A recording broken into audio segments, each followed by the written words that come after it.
a lot. Bitch, I'm always at the guala, yeah, and you are not badass beat. Keep on going till you hit the spot. Whoa, I'm a big bag hunter with the bow.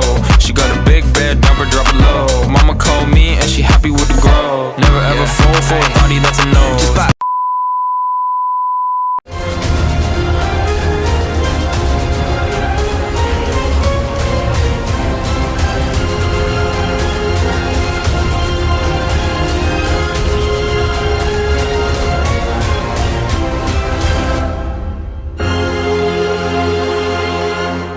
Negara dalam ekonomi Islam. Sebelumnya kita dapat mengetahui bahwa negara itu merupakan salah satu bagian yang sangat penting dari sistem Islam. Kenapa? Karena tanpa negara, Islam secara sistem tidak akan dapat berjalan secara utuh. Tanpa adanya negara, Islam juga tidak dapat mencapai tujuan hakikinya, yaitu menjadi agama yang rahmatan lil alamin, atau agama yang memberikan rahmat kepada seluruh bumi beserta isinya. Oleh karena itu, menjadi suatu hal yang sangat vital untuk mengimplementasikan nilai-nilai Islam dalam suatu negara dan sistem kenegaraan. Nah, tujuan hakiki dari suatu negara Islam itu untuk memberikan maslahah kepada seluruh masyarakatnya tanpa terkecuali.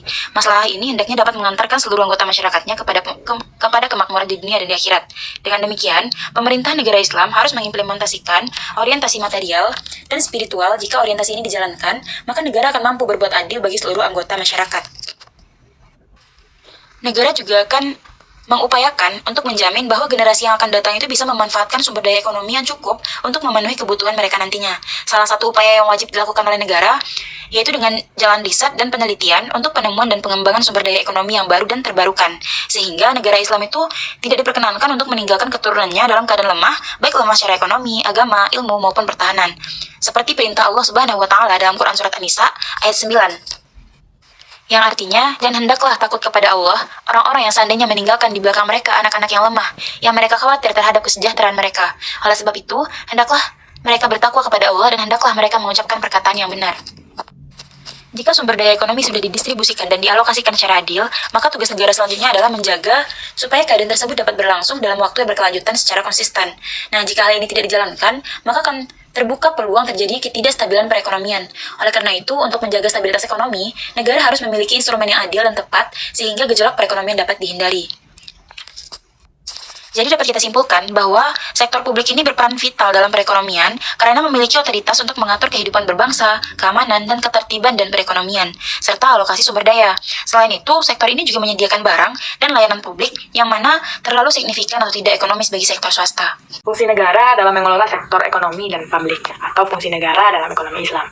Yang pertama, fungsi alokasi negara, mengatur alokasi sumber daya ekonomi agar dimanfaatkan secara adil dan juga efisien. Maksudnya dalam konsep ekonomi Islam, fungsi tersebut harus dijalankan dengan 3 elemen utama dalam roda perekonomian, yaitu pasar, negara, dan juga organisasi negara. Dari ketiga elemen tersebut memiliki daya tarik yang saling dibutuhkan untuk terciptanya keadilan serta keseimbangan pasar perekonomian. Tujuan utama yang dicapai oleh fungsi alokasi negara ini adalah untuk memastikan bahwasanya seluruh sumber daya yang ada dalam suatu negara dapat dialokasikan secara efisien dan optimal dalam pencapaian kebutuhan dasar maksimum atau lebih.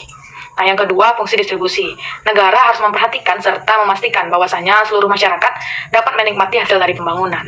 Atau dalam distribusi negara ini bukan hanya tentang negara atau peran negara dalam sektor publik, tetapi juga bagaimana fungsi negara dalam mengatur bagaimana seharusnya negara dalam mendistribusikan dan memanfaatkan sumber daya ekonomi secara merata tanpa adanya pihak yang kita rugikan.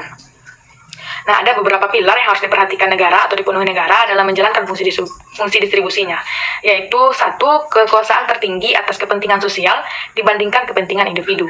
Yang kedua, menentukan standar publik dalam kehidupan dasar minimum. Yang ketiga, melarang adanya pihak kontrol yang lain selain negara untuk mencegah konsentrasi kekayaan dan eksploitasi secara ilegal. Yang keempat, kebijakan yang mengutamakan sektor real dan melarang penggunaan suku bunga. Nah, pilar-pilar tersebut merupakan hal yang sangat penting untuk dapat diaplikasikan apabila ingin melaksanakan fungsi distribusi dari suatu negara. Jika salah satu dari pilar tersebut tidak dijalankan, maka fungsi distribusi tidak dapat dijalankan oleh negara dengan baik.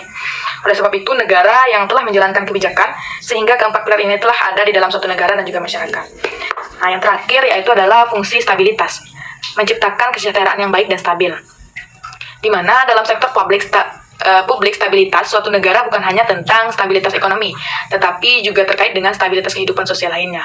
Dengan terciptanya stabilitas sosial, maka masyarakat akan merasa terjaga dan masyarakat bisa tenang dalam melaksanakan aktivitas ekonominya. Dengan terciptanya stabilitas ekonomi serta stabilitas sosial, maka kesejahteraan yang tinggi dengan pemanfaatan sumber daya penuh sehingga pertumbuhan ekonomi dapat berlangsung secara berkelanjutan.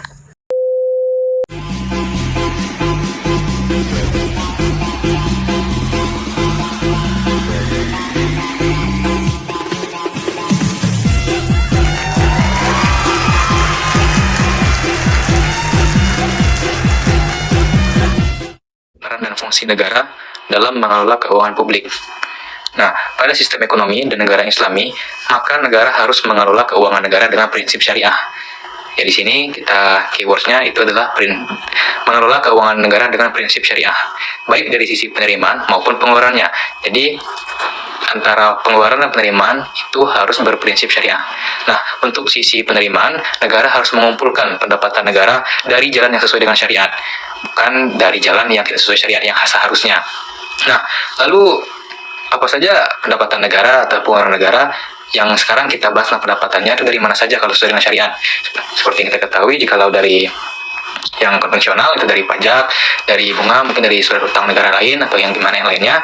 Sekarang yang dari Islam, dari sesuai prinsip syariah, instrumennya itu ada zakat, ada infak, ada sedekah, ada wakaf, ada rikaz, ada pajak, ada jizyah, dan utang apabila sumber penerima lainnya tidak mencukupi kebutuhan anggaran negara.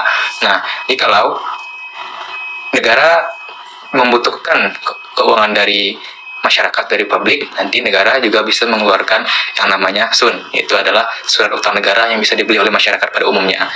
お前はもう死んでいる。